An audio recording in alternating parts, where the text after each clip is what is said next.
హల్లెలూయా. అందరూ మౌనంగా ఉండాలి. సర్వలోకము ప్రపంచంలో దాదాపుగా 295 దేశాలు ఉన్నాయి. ఈ 295 దేశాలు జరుపుకునే ఏకైక పండగ ఏదంటే క్రిస్మస్ పండగ మాత్రమే. డిసెంబర్ 25వ తారీఖున ప్రపంచ యావత్తు భూమి మీద ఉన్న మానవాళి ఎవరు మాట్లాడొద్దు. నేను మాస్టర్ని కనుక గద్దిస్తాను. దేవునికి స్తోత్రం. ప్రపంచ యావత్తు కూడా డిసెంబర్ 25వ తారీఖున ఎంతో ఘనంగా కొన్ని కోట్ల రూపాయలు ఖర్చు పెట్టి దేవుణ్ణి ఎంతగానో గణపరుస్తున్నారు. ఆయన పుట్టుక దినాన్ని సంబరాలు చేసుకుంటున్నారు. దేవునికి మహిమ కలుగును గాక. ఎందుకు ఈ క్రిస్మస్ కి ఇంత ప్రాధాన్యత? ఎందుకు ఈ క్రిస్మస్ కి ఇంత ప్రాధాన్యత? క్రిస్మస్ అంటే అర్థం ఏంటి? క్రిస్మస్ అంటే క్రీస్తుని ఆరాధించుట. మనందరికీ తెలిసిన విషయమే. ఈరోజు క్రీస్తుని ఆరాధిస్తున్నాం. సువార్త రాజు గారు ఇంత ఖర్చు పెట్టి మిమ్మల్ని అందరూ సమకూర్చి పిల్లలకి ఎంతో ప్రయాసంతో డాన్సులు నేర్పించి దేవుణ్ణి ఎంతగానో గణపరిచారు. ఇదే గణపరచడం అంటే, దేవుణ్ణి గణపరచడం అంటే, ఇదే దేవుణ్ణి ఆరాధించడం అంటే. దేవునికి మహిమ కలుగును గాక. ఎందుకు ఇంత ప్రత్యేకత? యేసు ఎవరు అని ప్రశ్నలు అనేకులకు రావచ్చు. దేవునికి స్తోత్రం కలుగును గాక. దేవుని బిడ్డలారా, ఈ క్రిస్మస్ కు ఎందుకు ఇంత ప్రాధాన్యత అంటే, యేసు ఎవరు అంటే, యేసు ఆయన పుట్టుక కట్టుకథ కాదు.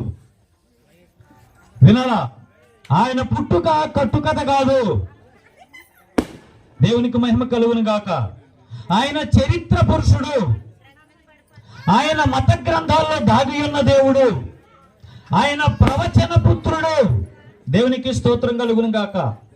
750 సంవత్సరాల క్రితమే ఒక ప్రవక్త, యెషయా ప్రవక్త, యేసు క్రీస్తు ప్రభువారు ఈ లోకానికి ఒక రక్షకుడు పుడతాడని ప్రవచించాడు. యేసయ్య పుట్టక ముందే 750 సంవత్సరాల క్రితము ప్రవచించాడు. దేవునికి స్తోత్రం. దేవుని బిడ్డలారా, మన దేవుడు ప్రవచన పుత్రుడు, మత గ్రంథాల్లో దాగి ఉన్న దేవుడు. ఆయన పుట్టుక కట్టుకథ కాదు. దేవునికి స్తోత్రం. ఆయన పుట్టుకకు ఆధారాలున్నాయి. మత్తయి సువార్త 1వ అధ్యాయము 21వ వచనం ఇంటికి వెళ్ళి చదువుకోండి. ఆమె ఒక కుమారుని కనును. వినాలా? ఎవరికంటుందాగా కుమారుని? ఆమె ఒక కుమారుని కనును. ఆయనే తన ప్రజలను వారి పాపముల నుండి ఆయనే రక్షించును గనుక ఆయనకు యేసు అని పేరు పెట్టు అని గబ్రియేలు దూత యోసేపుకు ప్రత్యక్షమై మాట్లాడినట్లు జ్ఞాపకం చేస్తున్నా. ఇప్పుడు యేసు అంటే ఎవరంటే రక్షకుడు. దేవునికి మహిమ కలుగును గాక.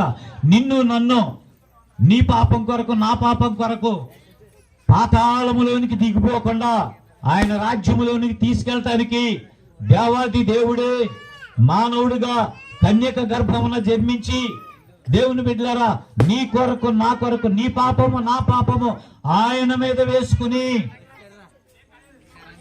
ఆయన పరిహారం చెల్లించాడు తన రక్తాన్ని. ఆ రక్తం ద్వారా నీకు నాకు విడుదల. దేవుని బిడ్డలారా, ఆయన ఎందుకు పుట్టాడంటే నిన్ను నన్ను పాపము నుంచి విడుదల చేయటానికి. దేవునికి స్తోత్రం కలుగును గాక.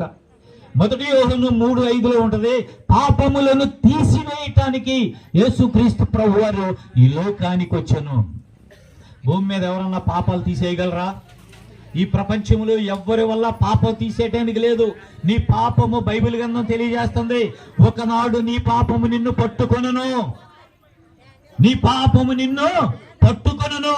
యేసయ్య మధ్యాకాశంలోకి వచ్చినప్పుడు, మేఘారూఢుడై వచ్చినప్పుడు, ఆయన యందు భయభక్తులు కలిగి ఆయన త్రోవల్లో నడుస్తూ ఆయన రక్తములో మన పాపాన్ని కడుక్కున్న ప్రతి బిడ్డ, ఆయన మహిమా శరీరుడై వచ్చినప్పుడు, మేఘారూఢుడై మధ్యాకాశంలో సింహాసనాసీనుడై కూర్చున్నప్పుడు, భూమి మీద ఉన్న ప్రతి మనిషి, దేవుని బిడ్డలారా, మహిమా శరీరాన్ని దాల్చి ఎత్తబడతారని ఉంది.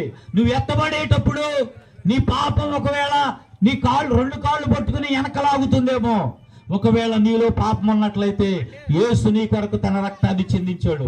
ఇప్పుడే యేసు రక్తంలో నీ పాపాలు కడుక్కుని ఆయన రాజ్యములోనికి సిద్ధంగా ఉండాలని, ఆయన ఎత్తబడే గుంపులో నీవు నేను ఉండాలని యేసయ్య ఈ లోకంలో జన్మించిన రోజు అదే క్రిస్మస్. దేవునికి మహిమ కలుగును గాక. నా సమయం అయిపోయింది, అయ్యగారికి ఇచ్చాను. దేవుని స్తోత్రం, దేవుని స్తోత్రం. హల్లెలూయా. అందరూ చెప్తాం, అందరు చేపలు పడతారు. సమయంలో మరి దయచేసి క్యాండిల్స్ తీసుకొని రండి.